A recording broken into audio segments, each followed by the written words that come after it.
welcome to Life After the Leap. I'm your host with the most, Kathy Wright, and welcome to the latest episode of Life After the Leap podcast. And today I have a very special guest. He is my friend. I've known Larry Williams for at least 10 years. Is that right, Larry? That sounds about right. That sounds about right. At least 10 years. He's an amazing education leader. I have known him in his capacity as principal, and I know he's had a tremendous career in all sorts of areas, and he's launched a new business. And I want him to talk about that today, his leap to that space. So, introducing my friend, Larry Williams. Hey, Larry. Hey, Kathy, how you doing? How you doing? I'm doing great. This is not my living room, but in the metaverse it is. Yes. I love these conversations and being able to have conversations with people who have done what I think are truly amazing things in their career and in their life. So thank you so much for being my friend and for allowing me to talk with you today. Thank you. I'm really grateful for this opportunity. I'm grateful that you reached out to me to have an opportunity to share, some of the things going on, and I'll make sure I don't keep doing my Ray Charles move here.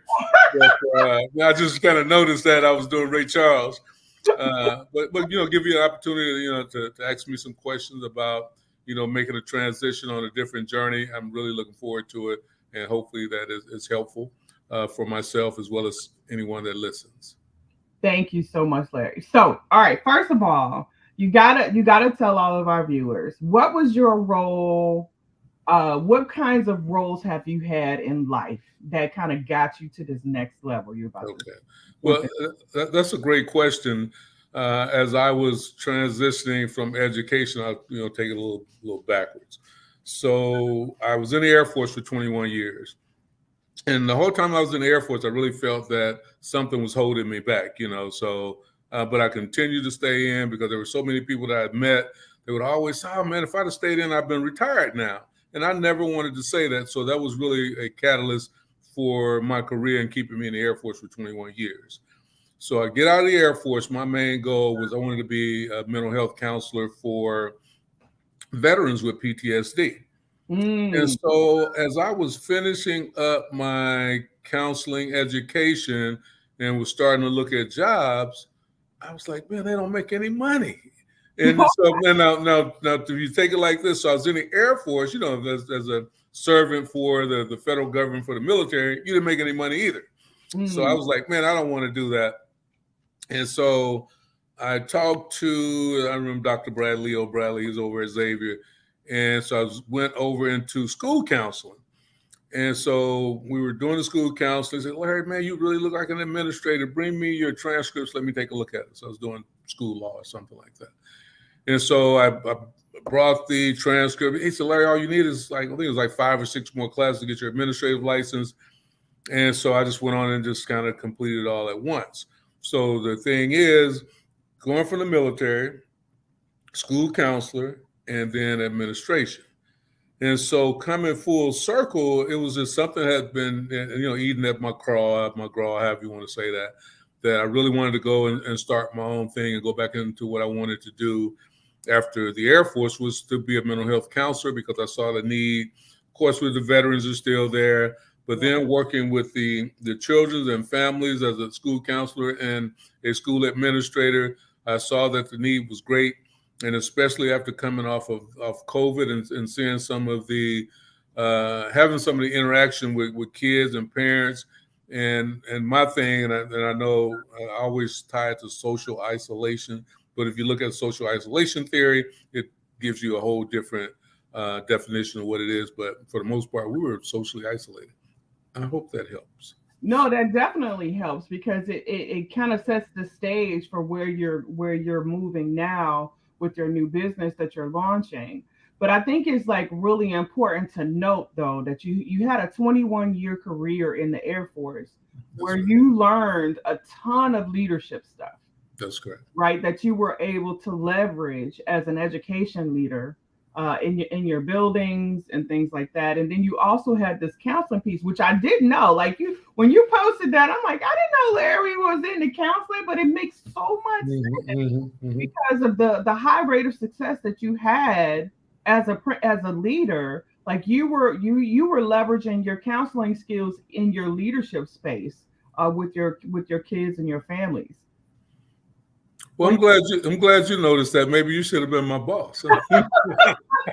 Well, No, and you're right. And you really you have to, and it's really a delicate blend of skills. You know, when you're talking being a leader with educators, and then being a leader of children, and also whether you want to say it or not, you're also helping to lead parents and getting them to trust you in the because you have a lot at stake with their children's education.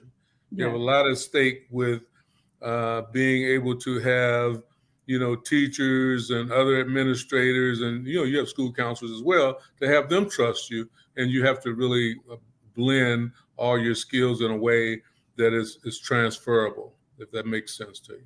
It definitely makes sense. I tell people all the time, like the principal job, nobody really understands it unless they've been in that seat. Mm-hmm. And there's a delicate balance, right, of what you have, where you have to be firm and like you have all of these structures, but there's also this heart side of it. Mm-hmm. You have to be able to touch the hearts and the minds and the souls of the people that you work with and the families that come into your doors. And so, I just thinking about how you have been able to leverage that to really make the experience of any young person that was in a school that you were leading be unique. So yeah, I just wanted to make sure that I highlight that because I think that's really important. Mm-hmm. So as you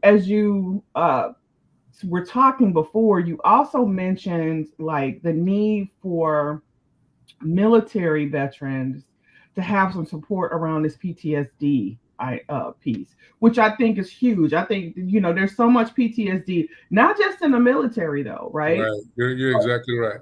It's like also like it's in the ecosystem of Mm-hmm. just the world now post COVID. People are having PTSD based on some of the things that we went through together as, Mm-hmm. as a whole, as a global society around COVID. Are you seeing that as well? Catherine, things that you're asking me are really great. So I'm going to take you back to one of my counseling classes, and I was at the University of Cincinnati, and I actually wrote a paper on global post-traumatic stress disorder. Mm. And so you're old enough to remember back when there was that tsunami. Yeah. And we're watching this stuff on TV. And so then we're watching wars on TV. And then we also witnessed the Twin Tower, Oh yeah. 9/11. And Hmm. so as I'm doing this paper about global post-traumatic stress disorder, and that's not to put down on this professor or not, but I saw it back then that as when we were children, you and I, we did not have an opportunity to see as much stuff as we can see now that is really traumatic. And we really don't know how it can affect an individual. And then growing up in our neighborhoods, well, I don't know, you probably grew up on the other side of the tracks, but in my neighborhood, we've seen people get shot, stabbed, all this stuff. And it was just, kind of part of life. And we just dealt with it and we kept moving. Did you see so-and-so get shot? Right. And so the person that actually read my paper, they kind of discredited my view of global post-traumatic stress disorder.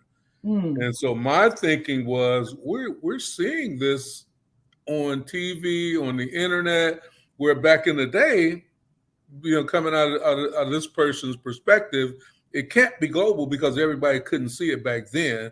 But if you look at the time that I was attending school, with social media, the internet, and then everything's on TV, and really not thinking about the way that it impacted people that are watching it.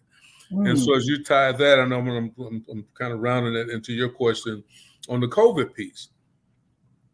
And so a lot of people were affected, being in the school, and then just our families. We've seen children witness grandparents, parents, aunts, uncles, just passing away. Yeah. And I can look at myself, a couple of friends, you before COVID, you're in touch, and next thing you know, you're talking to a person 1 week, then the next week, that person is no longer with us. And so it had a lot of impact, not only that person living in the house, but also people outside of that particular home, because we couldn't go to funerals, we couldn't go to the hospital to see people. And then even having the mindset and the thought of, man, this person really had to lay up in the hospital and expire without one of their loved ones there. Exactly. And so, like I said, not only in the military, but all of us are impacted by PTSD. And I was speaking, and if I get long-winded, just jump in and chop me off. You're okay. Speaking with a friend last evening about the post-traumatic stress that a lot of African American families actually went through as it was related to abuse, because there was so much abuse that went on, and it's still going on today within, I know, our households as well as other cultures as well. But it's taboo to talk about, or that person that's getting abused is not receiving the support that they should, and then they carry it on from the time that I was a teenager or whatever, I got abused. Then I go into my adult life and I still didn't deal with it, and now it's impacting the way that I have relationships. So there's a lot of things that I see that I can support people with. So one of the things that I talk about often, because I do a lot of coaching of women, right, is generational traumas. Mm-hmm. And how, like you just talked about, how abuse sometimes is oftentimes is a subject that there's not a lot of resources for. There had not been historically a lot of resources for them to, the abused person, to attach themselves to get access to, and then people just didn't want to talk about it. Right. But it was showing up, it was manifesting in how they came to school, what, when they became adults, how they performed at work or how they interacted with people at work. And so there's so much there that has to be healed. Mm-hmm. And thinking about your background and where you have placed your energy around leadership, around counseling services, specifically around like healing these major traumas, PTSD, things that have happened in families, culturally, etc., is to me is a tremendous space to be working in, because the need is really great. I would say close to 75% of the women that I work with have had experienced some kind of trauma, mm-hmm. that has continued to impact their life in ways seen and unseen. And they require a lot of like introspection and reflection and forgiving and all of that goes with that. And it's really big, important, deep work if we want to move ahead as a society, as we want to move ahead as a culture. We have to start making sure that healing happens. So how I know you started a new counseling service. Can you talk to me about what that looks like? Actually, I'm glad. I was thinking about it as we started off. I was going to tell you about the name. So Mind the Gap International. So one of the things that we don't do is mind our mental health. We haven't in the past, and I've noticed a lot of folks are starting to do that now. And so then, if you go over in Europe, when you're stepping off the train, it's in Mind the Gap. And so as you're stepping off, there's a gap there. Oh, and so then, right. So you don't step down in the gap and get hurt. Right. Okay. And so mind the gap. And so the international piece I really picked that up. You know, some people may not like him, but I'm really a big fan of Joel Osteen, and he was sharing how when his father initially named Lakewood as a global church, he only had 90 people in their congregation. Okay. And so I'm seeking to be blessed that what I do to help folks is not only confined to a small area, and really just internationally getting out there and making people aware of how important our mental health is. So that part is where I'm coming from with the name. But then just wanted to just get out and help people, and just refresh your question to me one more time. Well, I was asking about the name, and I'm going to go ahead and show the crawl at the bottom of the screen so Okay. people will actually get that it's mind the gap, because I kept saying mind the gap, like mind, but mind the gap, right? Yeah, And that's correct. Mindful, right? Being mindful. I know we've done a lot of work in schools, and a lot of stuff that we've been in together as principals, former principals. It has been around mindfulness and well-being. And so does this layer into that train of thought around mindfulness as well? It does. And probably the big piece is making people aware that your mental health is really paramount to your physical health as well. And a lot of times people don't think about it, and so we'll just go on. You have this sack on your back, and it's getting heavier and heavier just with everyday life's issues. And a lot of times, as a counselor, I don't have any magical cure to make any of these things go away. But what we do together is that we work on them. And you're in a space where, you're in a confidential space where I can talk about a situation with that counselor, and I can process through it, which will in turn help me to get through it and help my mental health become better. That's where, that mind piece, and then the gap that was missing, that, Kathy, as a man, a Black man, I don't have anybody to talk to. You can't go talk to your buddies about everything. And most Black men, I don't want to stereotype, but me as a Black man, some things I can talk to my spouse or my significant other about, and some things I won't. And so in that counseling space, and if you're in with a good counselor, you become very comfortable sharing what's going on with you with this person. This person really reflects back or summarizes back to you what you have shared with them, and it gives you an opportunity to wrap some solutions around it. And it's not going to happen just right away. Right. I have to work on getting better. I have to work on conversations and communicating with my spouse or significant other. So a lot of times, it's like we're doing right now. It's not easy for people to do. Just talk and share. And especially if some things are drawing on your minds, or as an example, I done spent all the money shopping. Now how I'm going to tell my spouse that, look, I done spent the mortgage money shopping. Right. And so you just hold that back. And now if you don't share it, which we could come up with some solutions to fix that, it's going to grow into a bigger problem, not only for you, but now you're impacting other people. Just like when you mentioned with traumatic experiences, may have happened early on and they were never dealt with. So now they're impacting your entire life. Exactly. And so it's one of the things that just I want to be able to, help people solve some of their own issues. And you do need a professional to do that.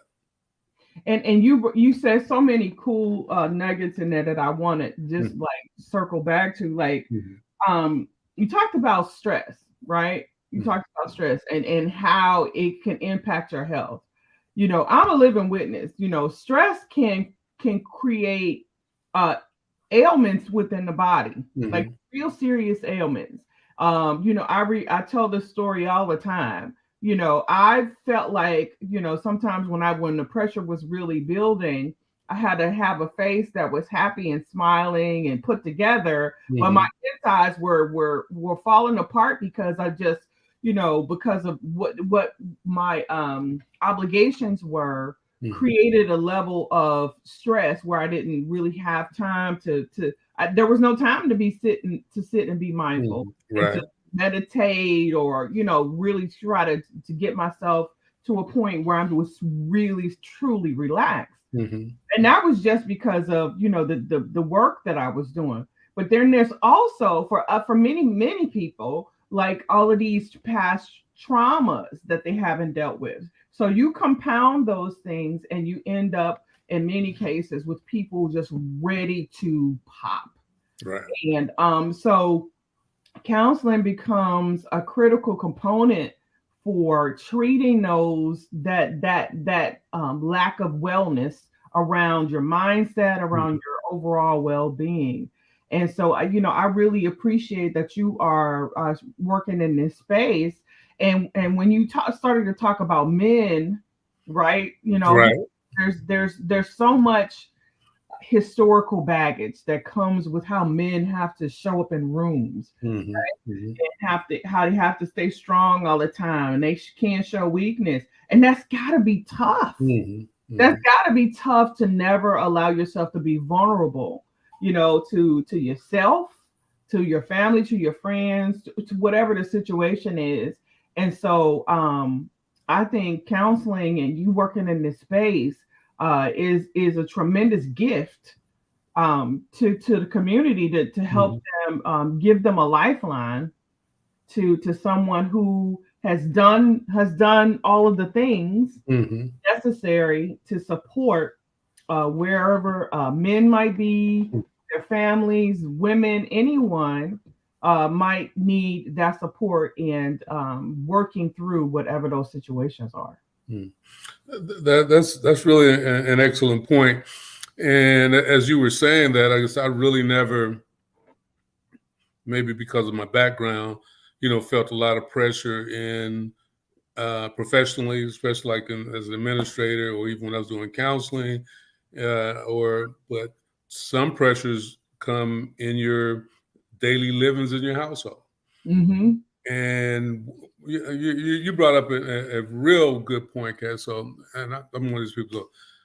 So, your love languages. It's like somebody was telling you love languages. It sounded like, let me read this book. You Right, know, right, right. and so I guess I've been accused of, well, you're so hard, you're so rigid, you're so this, you're so that.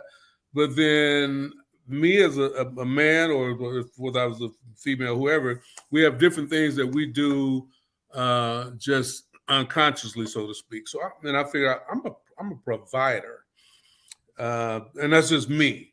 And so if we can't get down to that conversation with your partner, your significant other, spouse, however you want to call it, and it's like, this is what I really do well. Out of all the other things could be falling apart around me, Mm-hmm. I'm going to make sure that we are provided for in every aspect.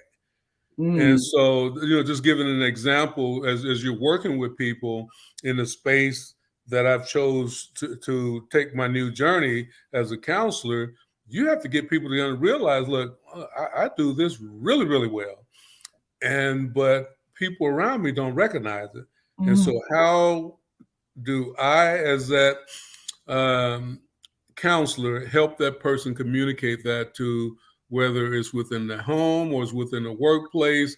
And like you're saying, here's a guy, I'm coming in, and back in the day, we come into our meeting spaces, and 130 of us, and we Mm-hmm. all type A's. So you got to walk as soon as that double door. As soon as you walk through that double door, it's like boom.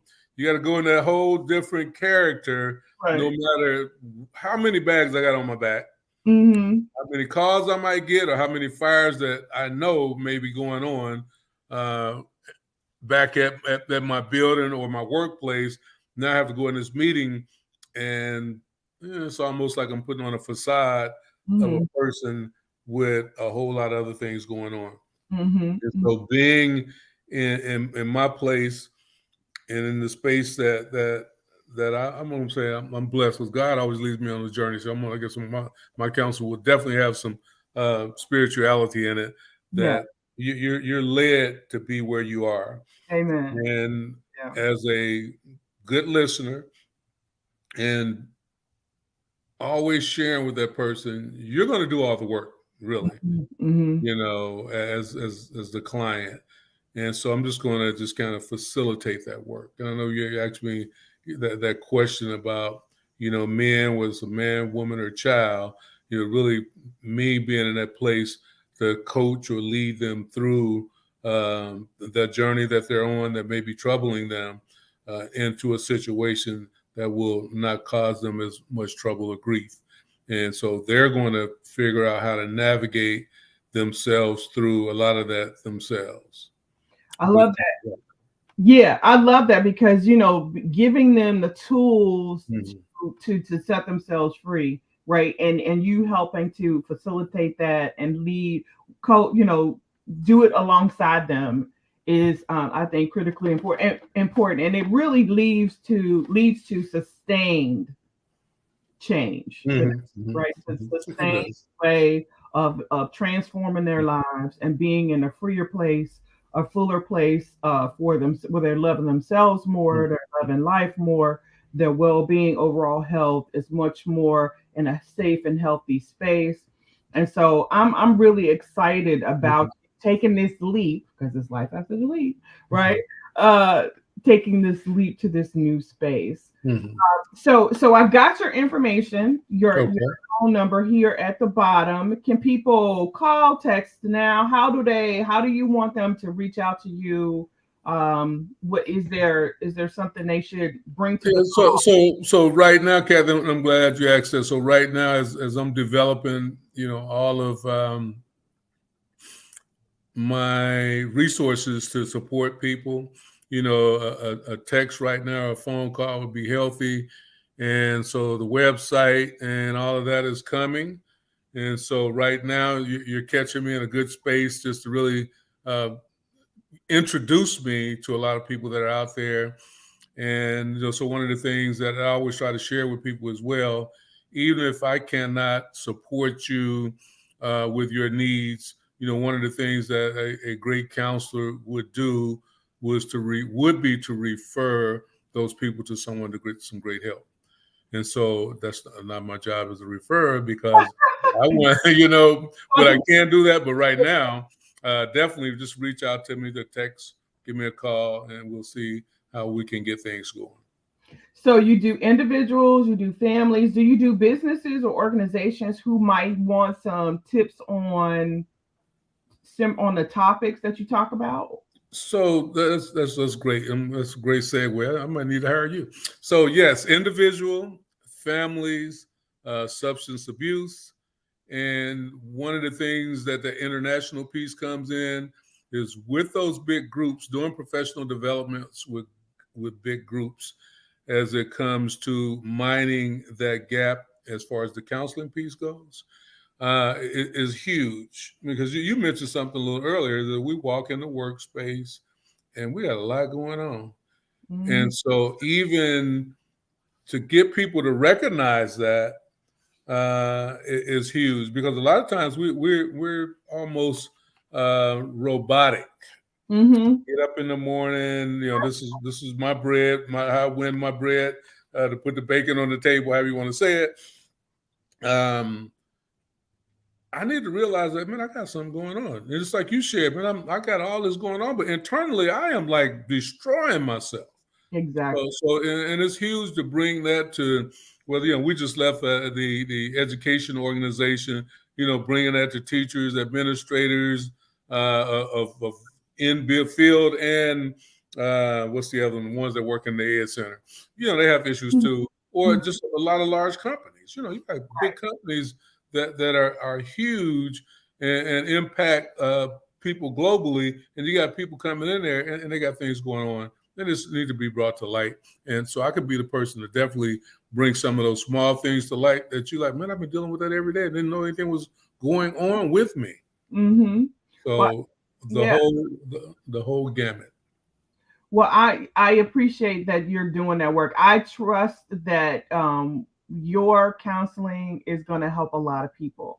I know that, like I said, we've been friends for well over 10 years, and I've always found you to be the consummate professional, very knowledgeable, very intentional about how you use your energy, and the fact that you are launching a brand new counseling service got me super excited because I know that you're going to put in all of the things that are needed for that to be super successful. And so I'm just glad that we could talk about it today and get you on the amazing Life After Delete podcast. We are a tribe of people who are making big changes in our life, and so we love highlighting anyone who has decided to also do that. So thank you so much for being on today. I hope you had fun. I did. I did. Thank you so very much, and it's a pleasure. You definitely gave me an opportunity to reflect as well in this setting because it's really a place that I want to be. So maybe one day you'll look. I mean, that's Larry up there with Oprah. I You know, believe that. I'm putting it in the Dr. Larry. Put it out there in the universe for us. That's right. That's right. And so, Leapers, what I'll do is make sure that we put Larry's information in the group, the Facebook group. And as when your website and all that stuff becomes live, we'll pop it right in there so people can also reach out to you that way. It sound good? All right. All right, everybody. Thank you so much. Thank you, Larry, for being on. And we'll see you next time on Life After the Leap.